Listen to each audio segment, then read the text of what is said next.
Hello, everyone. Welcome to today's specialty webinar on hearing genetics.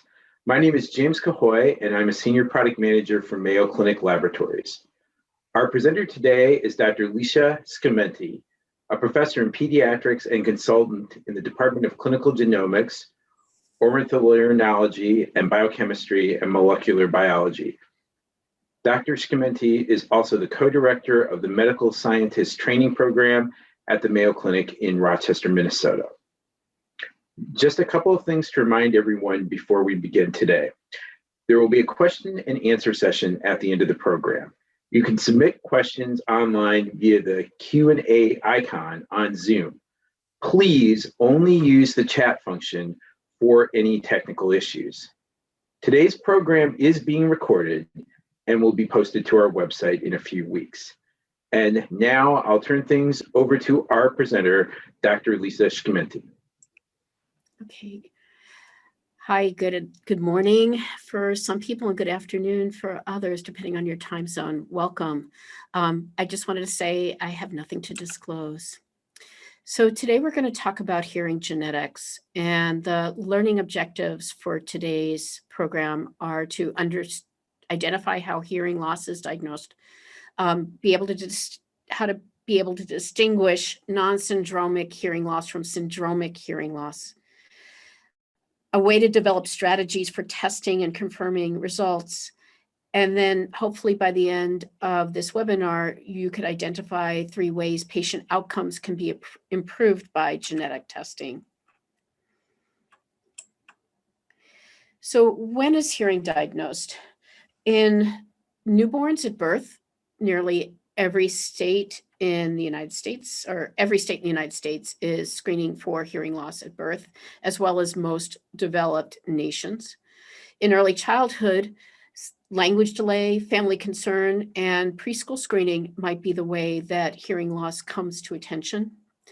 In early school years, there's school screening, primary care screening, family concerns, and sometimes children will be self-aware that they're not hearing typically. Teens and young adults can have self-awareness of hearing change or family concerns. And then in the elderly, we sometimes see self-awareness, although family concerns and occasionally primary care screening will reveal the presence of hearing loss. So for most of us in genetics practice, we are seeing hearing loss in the very young. We see newborns that have hearing loss at a prevalence of 1.4 per thousand. But this prevalence goes up in school-age children, where we see 5 per thousand. And in adults over 65, a third will have some level of hearing impairment.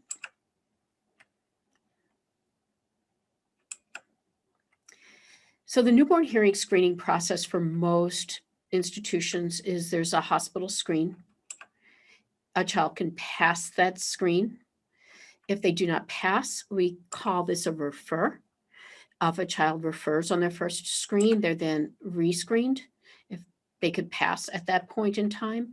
And if they do not pass, then refer, and then could return for a rescreen where they could either pass or go on to diagnostic audiology evaluation.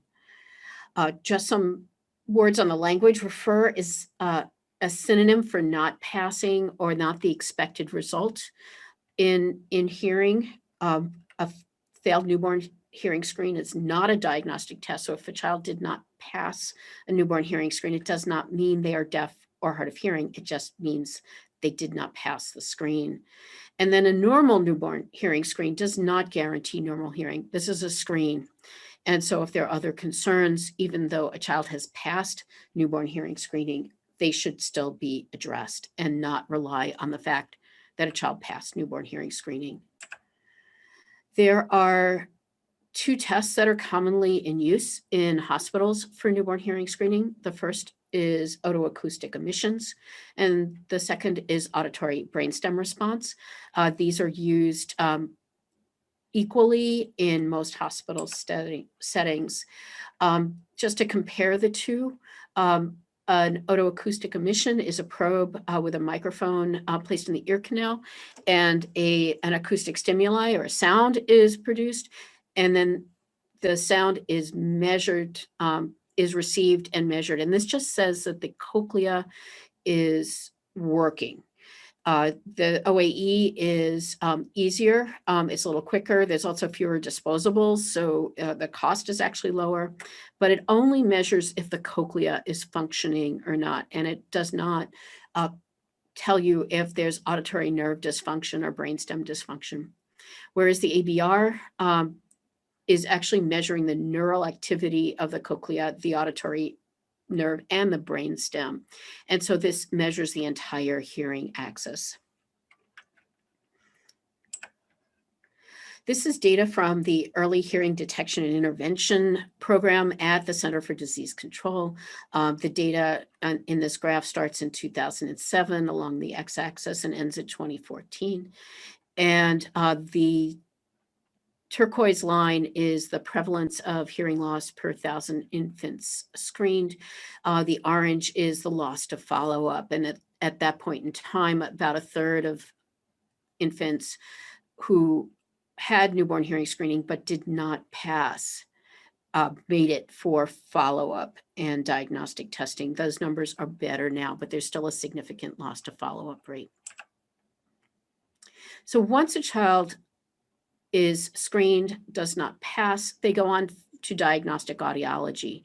And at that point, we learn whether a child is hearing or hard of hearing or deaf. We also learn about the type of hearing loss, so whether it's sensory neural, conductive, mixed, or a child has auditory neuropathy. We also learn laterality, so whether it's the left ear or the right ear, and the severity. This is a really nice depiction of an audiogram. This is called the speech banana, and the reason we use this is that it helps us understand about childhood hearing. So a child can miss the sounds of speech, which are in the yellow area, but they're still able to hear very loud noises.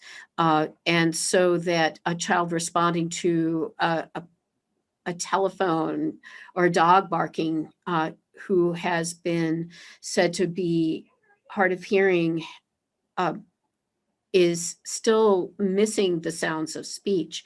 And even children with mild hearing loss may be missing speech sounds that are important for language development. The oval is just showing where we expect normal speech to be. So just to show you that a child with normal hearing will be hearing the sounds of speech. Now, the cause of early onset hearing loss is primarily genetic, with about 60% of deaf or hard of hearing children having a genetic reason for hearing loss. About 20%, we never find the cause, even with the technology we have right now. And another 20% can have risk factors for early onset hearing loss. And these are infections, particularly cytomegalovirus. And a number of states are now screening for cytomegalovirus at birth. Zika, which was a virus we all paid attention to in the last couple of years, can also have hearing loss, and other torch infections. Exposure to ototoxic drugs like loop diuretics, aminoglycoside antibiotics in sick newborns are also a risk factor for hearing loss. Prematurity is a risk factor for hearing loss, and significant hyperbilirubinemia, particularly above 20, is a risk factor for hearing loss. In the genetic group, 70% of children who are deaf or hard of hearing can have non-syndromic hearing loss. This means that they will have hearing loss and no other physical issues.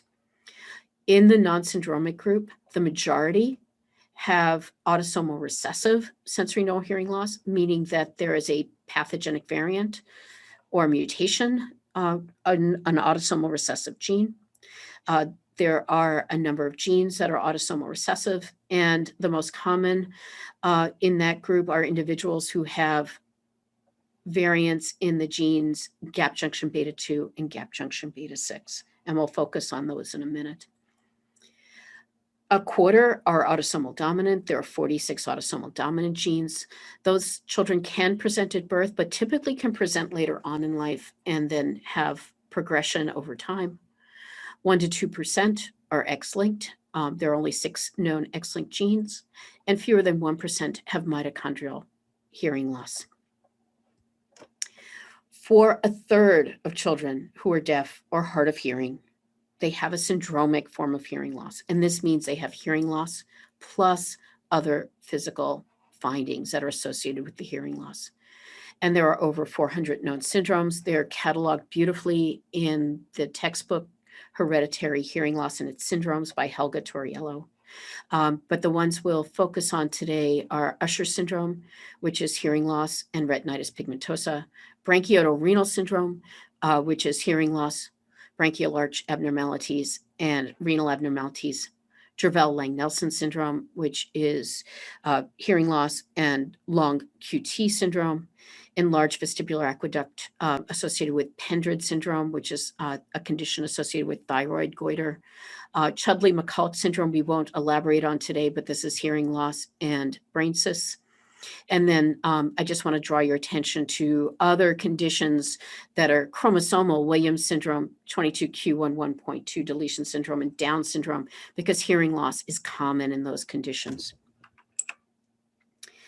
So these are just lists of genes that have been associated with dominant, recessive, and X-linked hearing loss in the yellow, blue, and pink triangles respectively. I do want to draw your attention to the green triangle because some of the genes in this group can be dominant or recessive.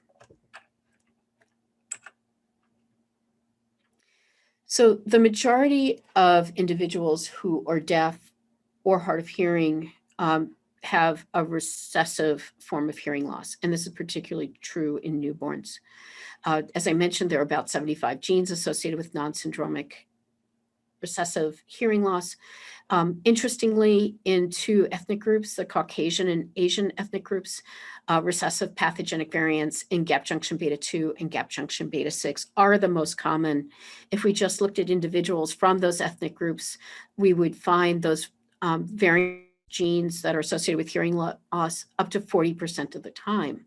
If we look at a diverse North American population, we find this about 25% of the time. I just want to review the nomenclature for autosomal recessive hearing loss, because when you go online and you look in databases or genetic references, you'll see the nomenclature DFN-B, and this is the recessive group. DFN stands for deafness. B is the nomenclature that was decided by committee in the 1990s that would denote recessive. And the genes are numbered in the order that the region on the chromosome where they came from was discovered. And this was back in the day where we did a lot of mapping. So the first gene discovered was gap junction beta 2 or GJB2. And so this is DFNB1A. GJB6 is right next to GJB2 on chromosome 13, and it was numbered DFNB1B. Another example, DFNB31, is the gene Worlin, WHRN. Dominant conditions are DFNA, and so diaphanous 1 was the first dominant gene identified for hearing loss. Koch was the 9th. Tecta has 8 and 12 because 2 groups thought they had 2 different regions of the genome and found that they were actually both the same gene, and so the numbers were combined. Currently, there's 46 genes associated with dominant hearing loss. And again, these can be early onset, but they tend not to be congenital, meaning not present at birth, and they're typically associated with progressive hearing loss. So I just want to focus a bit on gap junction beta 2 and gap junction beta 6, because these are 2 of the more common genes you will see when you order genetic testing in children who are deaf or hard of hearing. And these encode the proteins connexin 26 and connexin 30. Worldwide, these genes are the most common cause of hearing loss, and they're associated with up to a quarter of all non-syndromic hearing loss in North America. One of the earliest papers that looked at this gene was published by Richard Smith at the University of Iowa in the Journal of the American Medical Association in 1999. And they looked at 52 individuals who had hearing loss. 42% of those individuals had biallelic variants in gap junction beta 2. And they found that the majority of the genomic variants that they identified was a deletion of a G at position 35. And so this showed that this variant is in high prevalence in the North American population. Since that time, there were a number of other variants that were found to be very common in other populations. So 35-del-G is common in the European population. It's almost as common as cystic fibrosis. 167-del-T is very common in the Ashkenazi Jewish population. 235-del-C is common in individuals of East Asian heritage. And there's another variant that I'm calling by its protein variant designator, V37I or valine 37 to isoleucine, is at very high prevalence in the East Asian population. It's found in 10% of individuals. So the gap junction beta 2 gene, the GJB2 gene, encodes connexin 26. It's one of those strange situations where the gene and the protein were given different names. It's a very small gene, and back in the day, before we had next generation sequencing, it was quite easy to sequence because of its size. And this gene encodes a protein that spans the cell membrane 4 times, and 6 of these connexons get together and form a hemichannel on one side of a cell membrane and dock with a hemichannel on the adjacent cell and form a gap junction. And it allows passage of small ions and other molecules between cells. This is just a drawing that we made of the gap junction beta 2 gene, just showing the location of missense variants. So missense variants substitute one amino acid for another, and you can see they're scattered throughout the protein. I just want to draw your attention to 2 of them.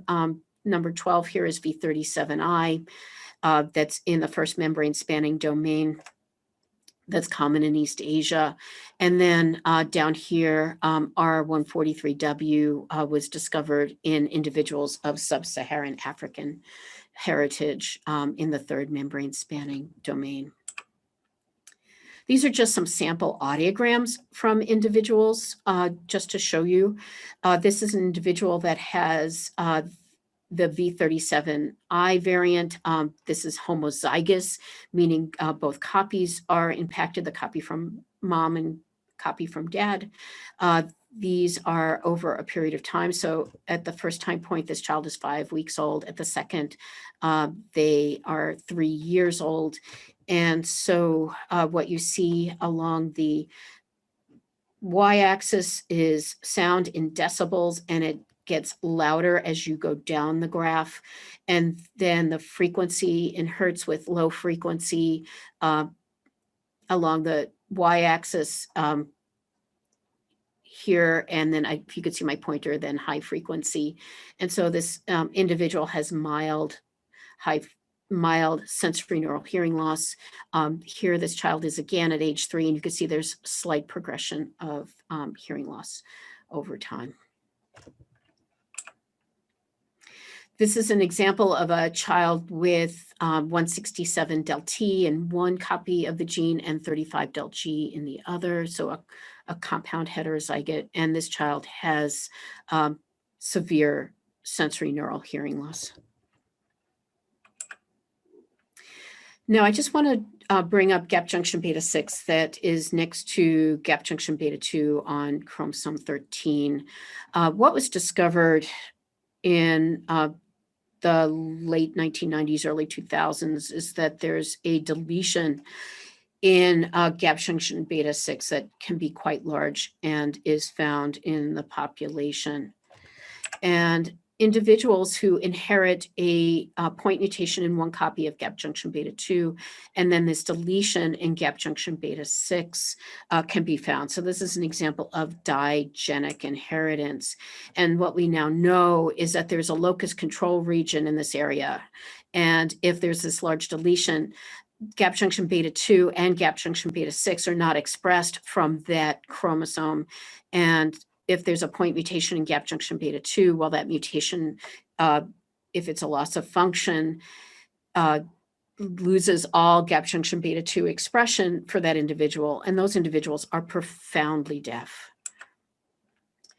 So what we know about hearing loss related to gap junction beta 2 is that this gene causes sensory neural deafness or hard of hearing, depending on the variant. This hearing loss is typically bilateral, although there are a few case reports of unilateral hearing loss. We have good data supporting progression over time, and so we recommend that genetic testing is helpful in these individuals because we know that follow-up is warranted by audiology because as hearing loss progression occurs, an individual may need more support from their hearing aids. Individuals have normal inner ear anatomy. We also know that there's reasonable genotype-phenotype correlation where individuals who will have a truncating variant, so those deletions like 35 del G or 167 del T, their audiograms tend to fall into the severe to profound range, where individuals who have missense variants, so those amino acid substitutions, tend to have audiograms that fall into the mild moderate range. And then if an individual has digenic inheritance of the gap junction beta 2 and gap junction beta 6 variants, they're profoundly deaf. And these individuals have no other extra auditory findings. So this is a non-syndromic form of hearing loss, and they are otherwise well. There was talk at one point, and that talk continues, of whether it's a good idea to use genetic testing to identify individuals at risk for being deaf or hard of hearing and using newborn screening blood spots rather than bedside newborn screening. And this is just a Minnesota blood spot card. This is not real blood, it's paint. And we do note hearing screening results on the Minnesota newborn screening card. We did a study that was published in 2011 where we identified that 1 in 50 spots from infants who do not pass newborn hearing screening will have biallelic variants in gap junction beta 2. And we use this to support that children who do not pass newborn hearing screening would benefit from diagnostic audiology and as well as considering genetic testing. So I'm going to switch gears and talk about syndromic forms of deafness and hard of hearing. And I want to draw your attention to 3 of them in this slide. This is an individual whose neck has a goiter, and this is an individual who has Pendred syndrome, so hearing loss and thyroid goiter. This is a retina from somebody with retinitis pigmentosa, and the findings that are notable here is pigment accumulation in the peripheral retina, narrow vessels in the retina, and a pale optic nerve. And this is somebody who has Usher syndrome, so deafness and retinitis pigmentosa. And then this is an EKG showing a prolonged QT interval. And so this is somebody who has Jervell and Lang-Nelson syndrome. So Usher syndrome, this is a condition that is found in 4 per 100,000 individuals. It can be found quite frequently in the deaf or hard of hearing individuals. In studies that have been performed, 3 to 10% of deaf or hard of hearing individuals will have Usher syndrome. And this is an autosomal recessive condition. This is just showing the retina, again, of somebody with Usher syndrome compared to a typical fundus. There are 3 types of Usher syndrome. Type 1, individuals have profound congenital sensory neural hearing loss. They have balance issues. They're vestibular responses are abnormal. And retinitis pigmentosa does not start in the first decade. It does not start in infancy. So having a normal eye exam in an infant who is deaf or hard of hearing does not rule out Usher syndrome. It usually starts around kindergarten in the first decade. The clinical pearl with these individuals is that because of the vestibular issues and balance issues, children with Usher syndrome type 1 will walk late. So if you have a profoundly deaf child who you're caring for and they're not walking by 2 years of age, think about Usher syndrome type 1. Usher syndrome type 2 individuals can have mild hearing loss, and there's a real range from mild to severe, but many of them have very mild hearing loss, mainly in the higher frequencies. And interestingly, this hearing loss can be stable over many years. I've had patients that we've taken their audiograms from when they were young children and superimposed them on their audiograms in their 30s, and they look nearly identical. Individuals typically don't have abnormal vestibular responses, and RP can begin in the first or second decade. I've had 2 patients with type 2 Usher syndrome who presented when they were in their mid-teens and trying to get their driver's licenses, and the Department of Motor Vehicles didn't pass them because they did not pass the peripheral vision testing. And so this is an important condition to keep in mind. Type 3 is typically associated with progressive hearing loss, variable vestibular responses, and variable age of onset of RP. And there's actually a pharmacologic therapy that is in clinical trials right now for type 3 Usher syndrome. So give consideration to this diagnosis in infants with profound hearing loss. Retinitis pigmentosa is not typically detected in young children.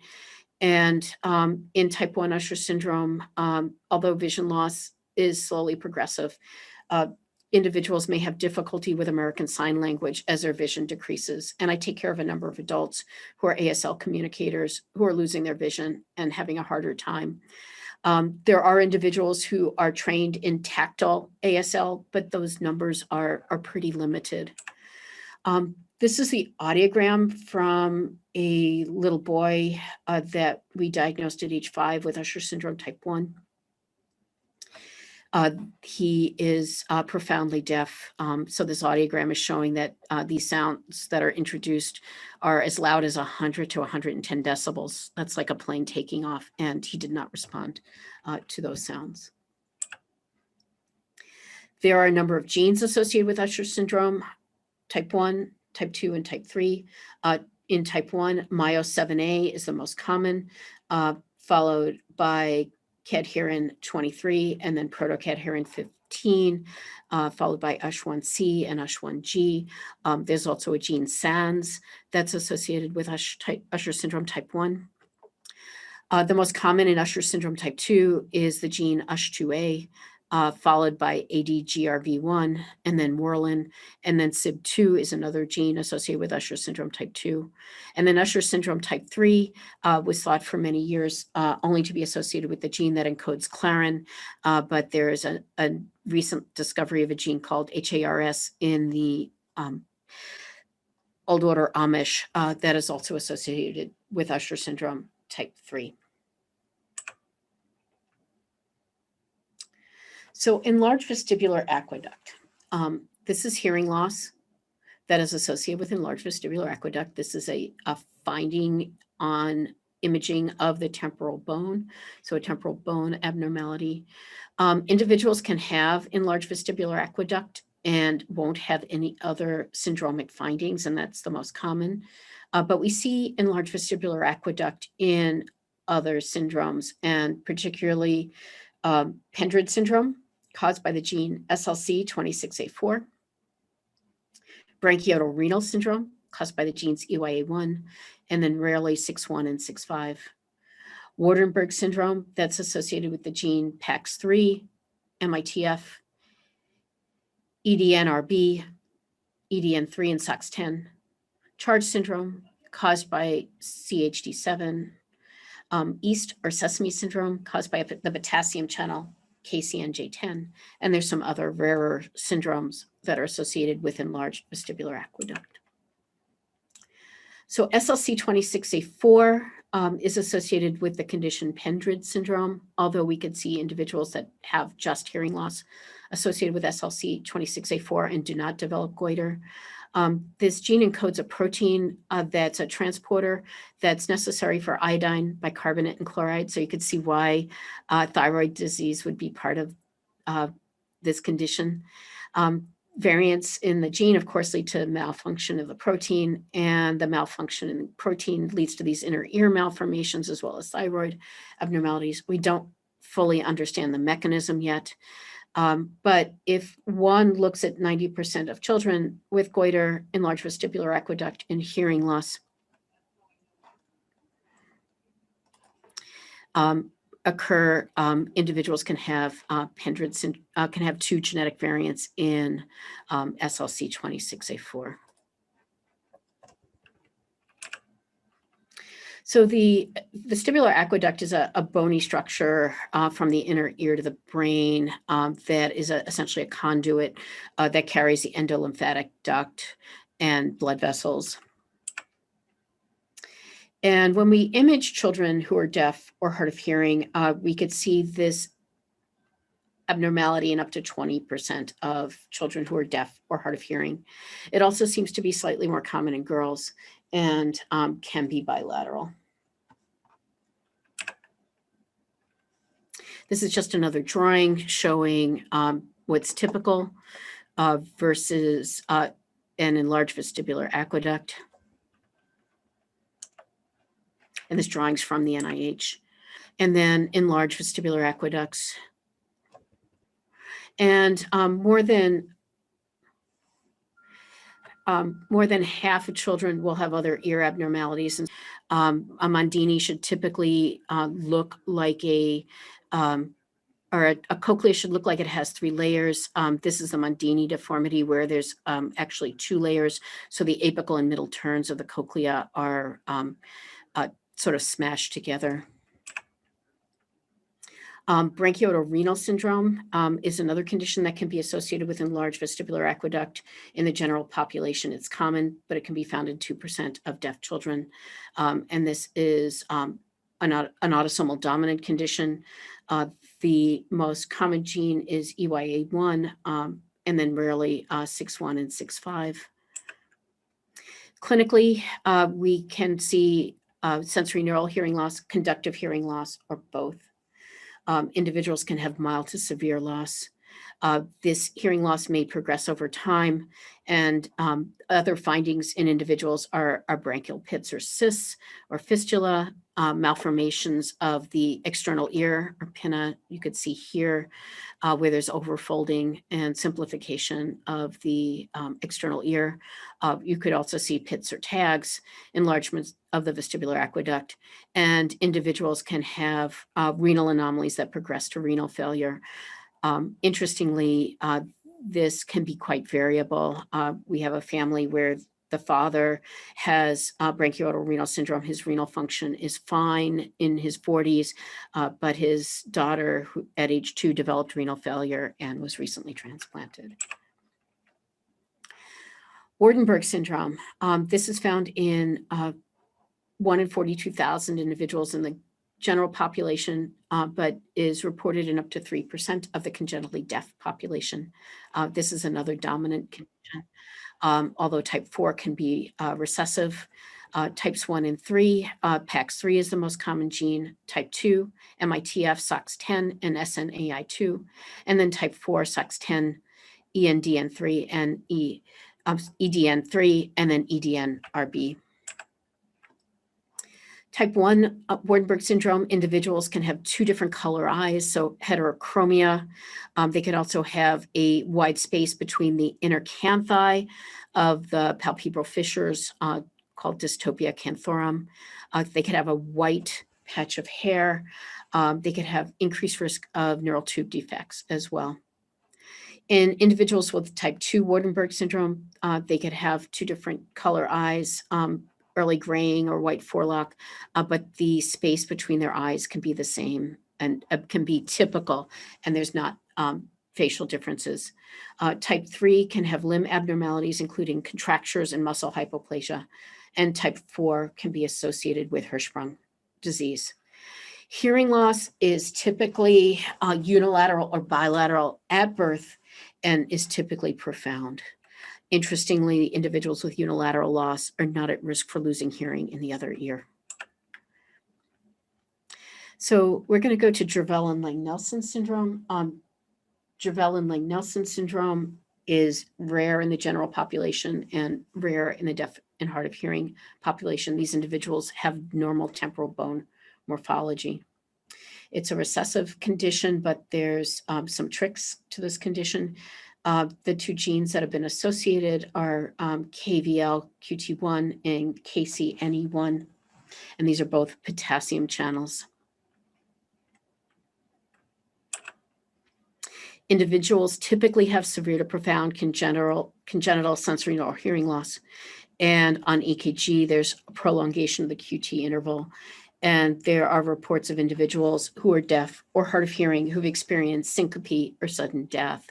And so this is the reason why an EKG is recommended in individuals who are deaf or hard of hearing to evaluate this condition.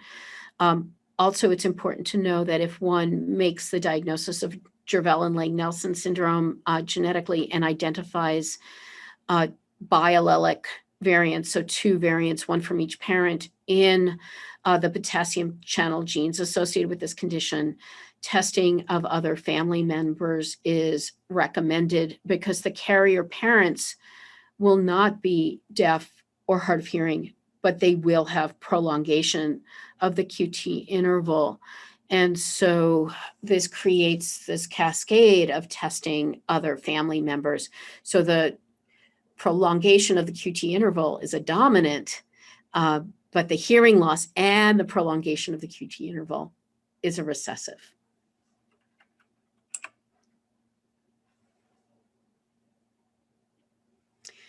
So I just wanted to draw your attention to the testing that we are using now at Mayo for our patients who are deaf or hard of hearing.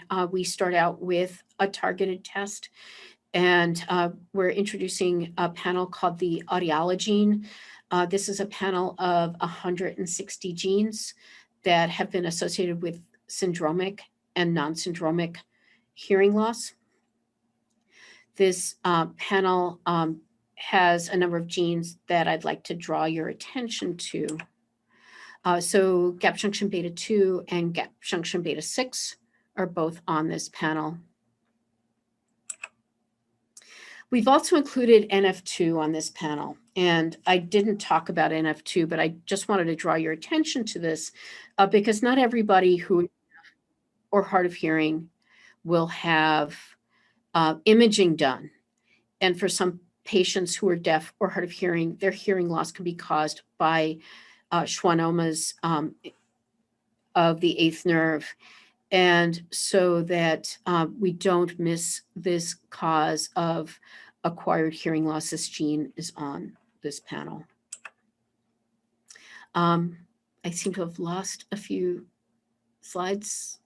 So I just wanted to, while I'm here, point out that all of the genes for Usher syndrome are on this panel, as well as genes for Stickler, all the genes associated with Stickler syndrome, the common gene associated with Noonan syndrome, because sometimes Noonan syndrome can show up with just being associated with deafness or hard of hearing. So with that, I'll stop and take questions.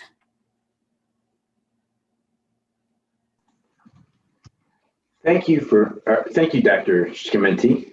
At this time, we would like to take any questions that you may have. If you would like to ask a question, please be sure to select the Q&A icon on Zoom to submit your questions. Dr. Schimenti, I have a couple questions that have come in already, and if you don't mind, I'll go ahead and ask you a couple of these. One of the questions that we had come in is, what are the current treatment options, or some of the treatment options for a patient who's been diagnosed with hereditary hearing loss? Okay, that's a great question. So currently for the majority of individuals who are deaf or hard of hearing, the first treatment option is a hearing aid. For those individuals who have such significant hearing loss, so individuals who are profoundly deaf, and hearing aids do not provide access to sound in the normal range, then those individuals are offered cochlear implantation. So hearing aids are the first line, and if a hearing aid does not provide access to sound, then cochlear implantation. There are some cool studies going on right now to look at other ways to treat deafness, and this is kind of a controversial area. But there is a group in Cleveland Clinic that's looking at Usher syndrome type 3 that is working on clinical trials for a pharmacologic therapy. There are groups that are looking at gene therapy, as well as potential use of gene editing technologies, particularly CRISPR-Cas9 in inner ear hair cells as a means of changing a genetic abnormality on the level of the cochlea, not prior to birth or later on, or prior to birth is a genetic engineering to modify an individual's entire body just in ears. And that's done in animal models. It has not been done in human patients. And gene therapy right now is still primarily being done in animal models. Thank you, Doctor. Let me follow that up by asking you, can the results of a genetic test for hearing loss, can that change the course of treatment in terms of hearing loss? Yes, in that individuals who are at risk for hearing loss progression over time would have closer follow-up. Individuals at risk for inner ear abnormalities would be offered imaging. Individuals who are at risk for losing their vision over time and are not getting benefit from hearing aids, the discussion of cochlear implantation will be undertaken, and there's a movement to do earlier cochlear implantation in children under a year of age who are profoundly deaf, particularly those children who are at risk for losing their vision later on in life. So the genetic testing helps inform management discussions for the patient and their family. Okay, thank you, Doctor. Doctor, we have a question here about heteroplasmy and how that relates to hearing loss. Could you talk to us a little bit about that? Yeah, so I didn't talk about mitochondria very much here today, and that's a great question. So heteroplasmy refers to the fact that an individual who may have a pathogenic variant or mutation in the mitochondrial genome will have different percents of abnormalities or different percent of mitochondria harboring the abnormality in a given cell or cell type. And so heteroplasmy is defined as the percent of abnormal mitochondria in a given cell type in an individual who has a mitochondrial mutation or pathogenic variant.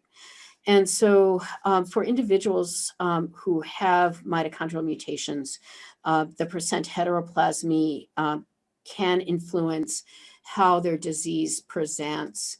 But interestingly, individuals who say have a mutation in the mitochondrial genome associated with a condition called MALAS, mitochondrial encephalopathy, lactic acidosis, and stroke, can have fairly low heteroplasmy. So like, percents in the teens, and still go on to have sensory neural hearing loss.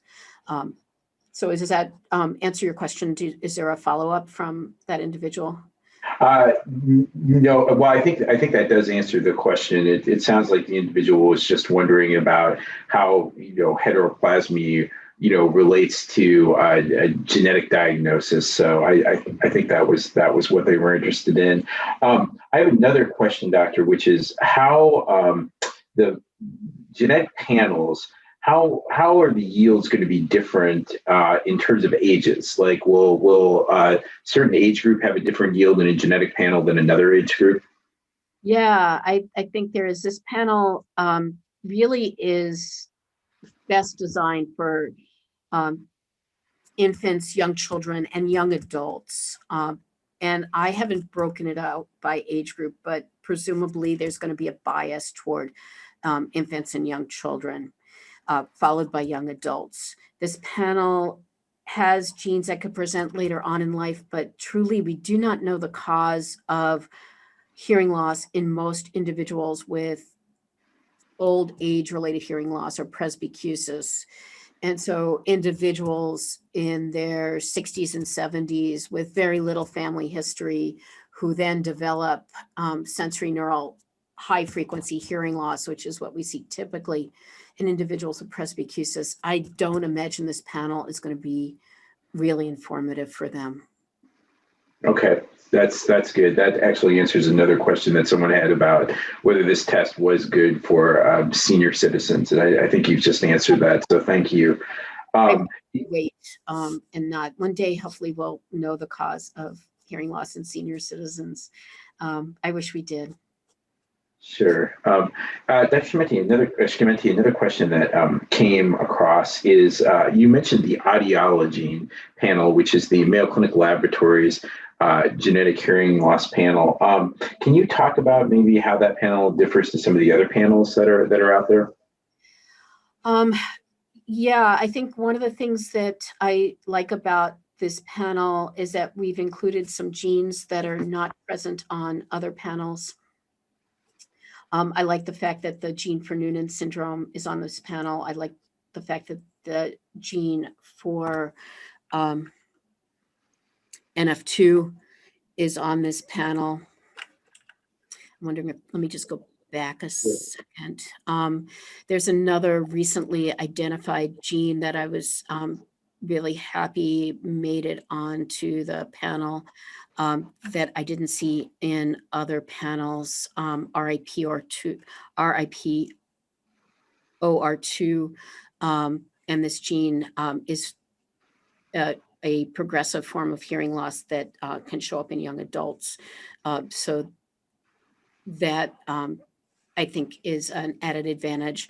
We have all the Stickler genes, which again is really helpful because then sometimes individuals with Stickler syndrome may have subtle findings and may miss clinical detection. And the only thing they show up with is hearing loss. So having all of the known Stickler genes on the panel, I think is really helpful. And then the technology allows for good detection of deletion and duplications on the panel. All right. Thank you very much, Doctor. Doctor, we've got one final question. This is an interesting question to me. How do recent advances in gene therapy, how will they relate to these genetic panels? Will there be some role for these genetic panels in terms of gene therapy? Yeah, so the reason for doing gene therapy or the way to do gene therapy, at least right now, is to make sure that we have the right diagnosis because it's not one size fits all. It's gene specific. So that if gene therapy becomes available for people and you want to be able to treat that specific gene, you need to know what is the cause of hearing loss for that individual. And so having panel testing is, at least right now, the quickest way to get to a diagnosis for individuals who are deaf or hard of hearing. Okay, thank you very much, Doctor. Well, I, at this point, don't see any other questions. So I want to thank everyone for participating in today's specialty testing webinar. If you have additional questions, please indicate them on the evaluation that will be sent to you tomorrow through Zoom. Please note that laboratory credit is extended for this program.